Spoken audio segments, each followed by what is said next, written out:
இயேசுவில் பிரியமான சகோதர சகோதரிகளே, புனித வாரத்தில் இருக்கின்ற நாம் இந்த 3 நாட்கள் கிறிஸ்தவர்களாகிய நம்முடைய வாழ்க்கையில் மிகவும் முக்கியமான நாட்களாகும். இந்த நாளில் நாம் 3 காரியங்களை நினைவில் கூற அழைக்கப்பட்டிருக்கிறோம். இந்த நாளை நாம் முப்பெரும் விழா என்று கூட கூறலாம்.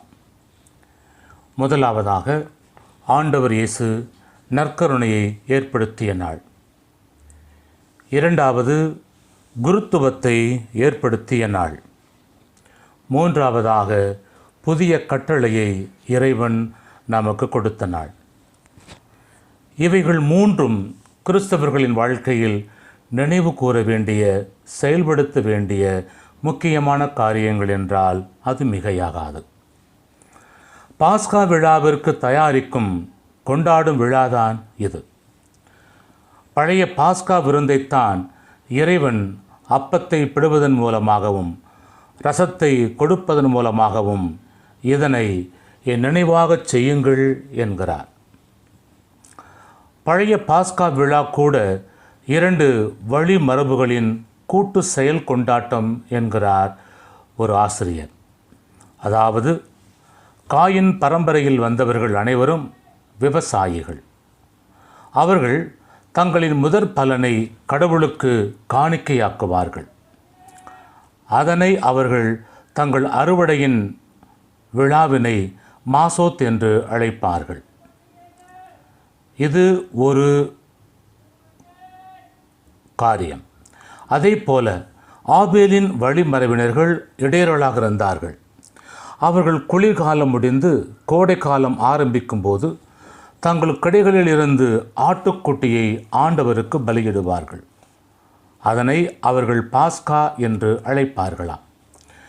இந்த 2ஐயும் ஒன்றாக்கி இஸ்ராயேல் மக்கள் பாஸ்கா விழாவாக கொண்டாடினார்கள். இதனையேதான் இறைமகன் இயேசு தன் பாடுகளுக்கு முன்னால் அல்லது தன்னையே பலியாக்குவதற்கு முன்னால் இறுதி ராவுணவை ஏற்பாடு செய்து தன் உடல், தன் இரத்தம் இவற்றின் அடையாளமாக அப்பத்தை எடுத்தும் ரசத்தை எடுத்தும் இதை பிட்டு என் நினைவாக உண்ணுங்கள், இதை என் இரத்தமாக நினைத்து பருகுங்கள் என்று கூறி கிறிஸ்தவர்களாகிய நாம் கொண்டாடுகின்ற இந்த திருவிருந்தை அவர் ஏற்படுத்திய நாள்தான் என்று. எனவேதான் இயேசு விட்டு சென்றதன் நினைவாக நாம் இந்த காரியத்தை இன்று வரையிலும் அகில உலக கத்தோலிக்க மக்கள் அனைவரும் மற்றும் சிலரும் செய்து கொண்டு இருக்கின்றோம், விழாவாக கொண்டாடி கொண்டிருக்கின்றோம். ஆக நற்கருணையை ஏற்படுத்திய இந்த அற்புதமான நாளில் நாம் இருக்கிறோம். இரண்டாவதாக ஆண்டவர் இயேசு இந்த நற்கருணை கொண்டாட்டத்தை தொடர்ந்து நினைவாக செய்வதற்காக குருத்துவத்தை ஏற்படுத்திய நாள்தான் இது. முதல் நற்கருணையை ஸ்தாபித்த பொழுது, ஏற்படுத்திய பொழுது இறைமகன் இயேசுதாமே தலைமை குருவாக வீற்றிருந்து அதனை நிறைவேற்றினார். அவருக்கு பின் அதனை தொடர்ந்து செயல்படுத்துவதற்காக அவரோடு இருந்த சீடர்களுக்கு அவர் அந்த பொறுப்பை கொடுப்பதைத்தான் நாம் பார்க்கிறோம்.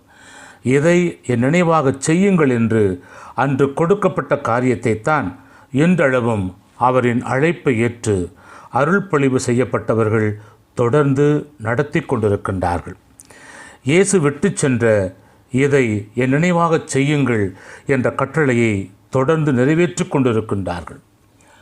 குறிப்பாக இன்றைய காலகட்டத்தில் குருக்களுடைய எண்ணிக்கை மிகவும் குறைந்து கொண்டே போகிறது. அதற்கு பல காரணங்கள் இருக்கலாம். குறிப்பாக இன்றைய காலகட்டத்தில் நம்முடைய கிறிஸ்தவ சமுதாயத்திலே பெரும்பாலான தம்பதிகள் ஒரு குழந்தைக்கு மேல் பெற்றுக்கொள்வதில்லை, அல்லது 2க்கு மேல் பெற்றுக்கொள்வதில்லை. இன்றைய சமூக கலாச்சாரம் என்பது நம்முடைய விசுவாசத்திலிருந்து நம்மை உலகப்போக்கில் நடத்தி கொண்டு போவதையும் நாம் பார்க்கிறோம். இதன் விளைவாக இன்றைய இளம் தலைமுறைகள் ஆன்மீகத்தில் அதிக ஆர்வம் கொள்ளாமல் உலக காரியத்திலேயே அதிகமாக ஈடுபடுவதை நாம் பார்க்கிறோம்.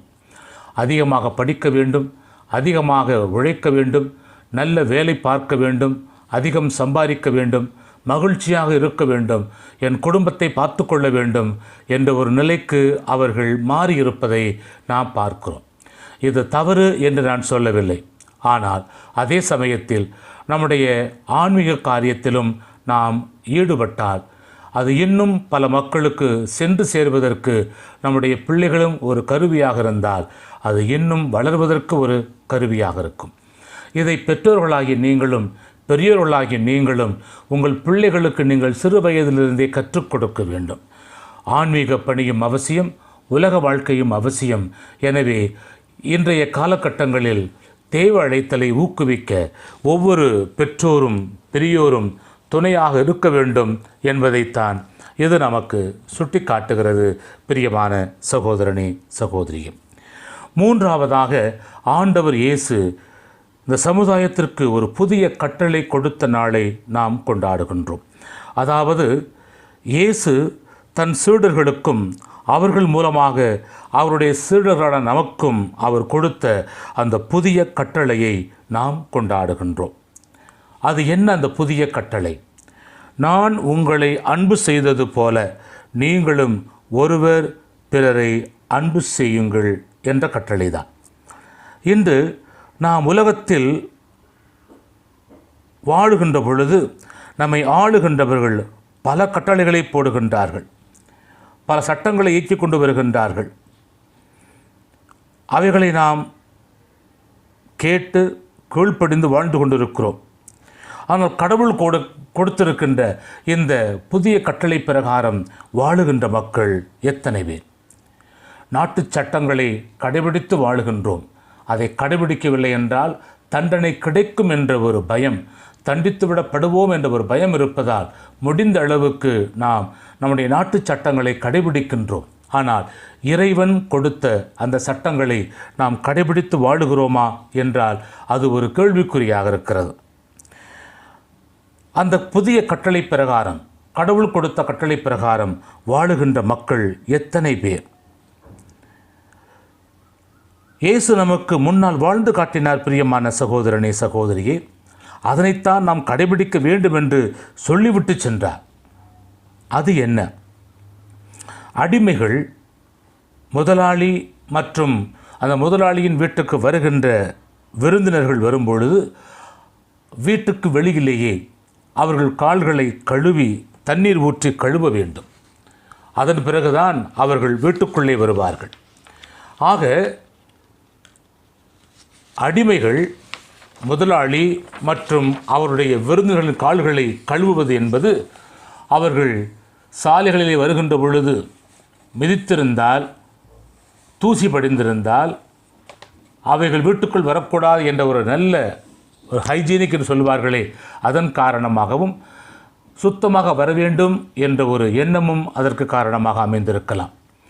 இதோ இன்றைய காலகட்டத்தில் இந்த கொரோனாவின் தாக்குதல் வந்த காலத்திலிருந்து நாம் வெளியில் செல்வதற்கு பயப்படுகிறோம். வெளியில் சென்றாலும் வந்தவுடனேயே கை கால்களை முகங்களை எல்லாம் கழுவி சானிடைசர் போட்டு கரங்களை சுத்தப்படுத்தி கொண்டுதான் வீட்டுக்குள்ளே வருகின்றோம். அதாவது தொற்றிலிருந்து நம்மை காப்பாற்றிக் கொள்வதற்காக இந்த கை கால் கழுவும் பழக்கம் இன்று மட்டுமல்ல, நம்முடைய தொடக்க காலத்திலிருந்தே வருவதை நாம் பார்க்கலாம். இது புதியது ஒன்று மட்டுமல்ல, பழைய காரியம்தான். ஆனால் நாம் அதை மறந்து வாழ்ந்து கொண்டிருக்கிறோம். ஆனால் இன்றும் பல நாடுகளில் பல இடங்களில் வெளியில் சென்றுவிட்டு வீட்டுக்குள் வருகின்ற பொழுது கால் கைகளை அலம்பிவிட்டுத்தான் வீட்டுக்குள்ளே செல்லும் பழக்கம் இருப்பதையும் நாம் பார்க்கிறோம். இவைகள் எல்லாம் எந்த விதமான தொற்றும் வீட்டுக்குள் வரக்கூடாது என்பதற்காகத்தான். இங்கே நாம் சிந்திக்க இருப்பது என்னவென்றால், இந்த காரியத்தை செய்வது ஒரு அடிமைகள் தான் செய்வார்கள். ஆனால் இயேசு அதனை தலைகீழாக மாற்றுகிறார். அதுதான் அன்பு கட்டளை என்பது. இந்த காரியத்தை அடிமைதான் செய்ய வேண்டும் என்று அல்ல, மாறாக தலைவனும் முன்னின்று ஒரு முன் உதாரணமாக செய்து காட்ட வேண்டும் என்ற ஒரு அர்த்தத்தில்தான் ராப்போஜனத்திலே தன் சீடர்களை எல்லாம் அமர வைத்து அவர்களின் பாதங்களை கழுவி ஒரு முன் உதாரணமாக வாழ்ந்து காட்டுவதை பார்க்கிறோம். நம்முடைய நாடுகளில், நம்முடைய பகுதிகளில் பல குருகுலங்கள் இருப்பதை பார்த்திருக்கலாம். இந்த குருகுலங்கள் என்பது மக்கள் குருவை தேடிச் சென்று அவருக்கு கீழ் பணிந்து அவரிடம் பல கலைகளை கற்றுக்கொள்வார்கள். மாணவர்கள் குருவை தேடிச் செல்வார்கள். ஆனால் இங்கே தலைமை குருவாம் இயேசு மக்களை தேடி வருகிறார், மக்களுக்கு பணிவிடை புரிகின்றார். எனவேதான் தன் சீடர்களின் பாதங்களை கழுவி இதை போல நீங்கள் செய்ய வேண்டும் என்ற ஒரு பணியை அவர்கள் மத்தியில் கொடுப்பதை நாம் பார்க்கின்றோம். அவர் தெளிவாக கூறுகின்றார், குரு எப்போதும் பணிவிடை பெறுகின்றவராக இருப்பார், மற்றவர்கள் பணிவிடை புரிகின்றவர்களாக இருப்பார்கள். அதனை தலைகளாக மாற்றி தலைவன் முதலில் பணிவிடை புரிய வேண்டும், பணிவிடை பெறுவதல்ல. இதுதான் அவரின் அன்பு கட்டளை. அதனைத்தான் யோவானுக்கு எழுதின நற்செய்தியிலே பார்க்கிறோம்.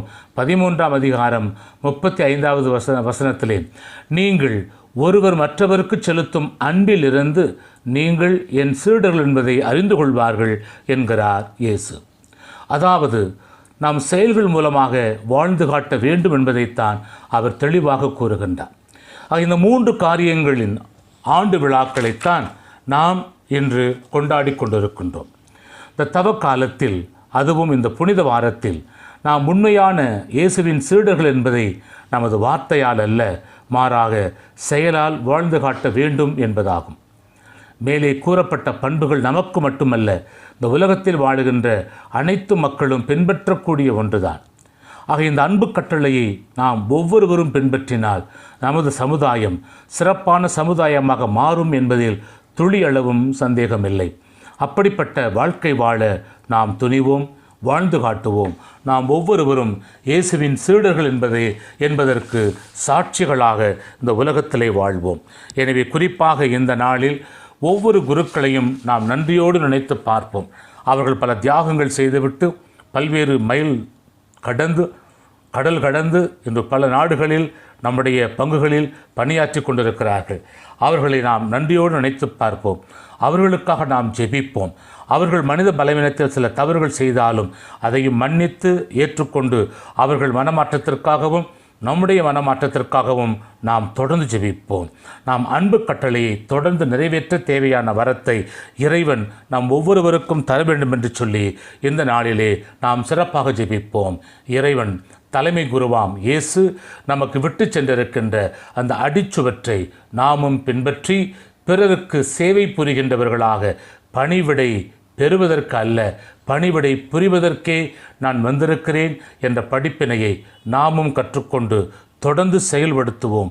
அப்பேற்பட்ட ஒரு வளமான வாழ்வை, ஒரு புதிய சமுதாயத்தை கட்டி எழுப்ப தேவையான வரத்தை இறைவன் நமக்கு தர வேண்டும் என்று சொல்லி இந்த நாளிலே நாம் மன்றாடுவோம். ஆமென். தந்தை, மகன், தூய ஆவியாரின் பெயராலே ஆமென்.